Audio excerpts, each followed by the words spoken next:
छोटक देवर से दिलवा मोर लागल बा बड़ मजेदार बना।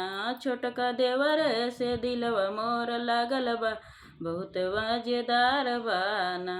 देवरु गईले बाजार लाए टिकवा दुई चार। देवरु गईले बाजार लाए टिकवा दुई चार।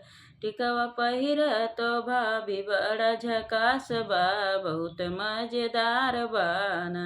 टिका पहिर तो भाभी बहुत झकास बा बड़ा मजेदार बाना।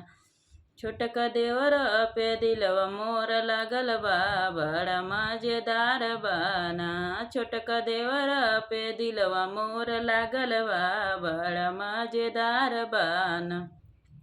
देवरु गईले बाजार लाए नथिया दुई चार। देवरु गईले बाजार लाए नथिया दुई चार। नथिया पहिरत भाभी बहुत झकास बा बड़ा मजेदार बाना। नथिया पहिरत भाभी बहुत झकास बा बड़ा मजेदार बाना।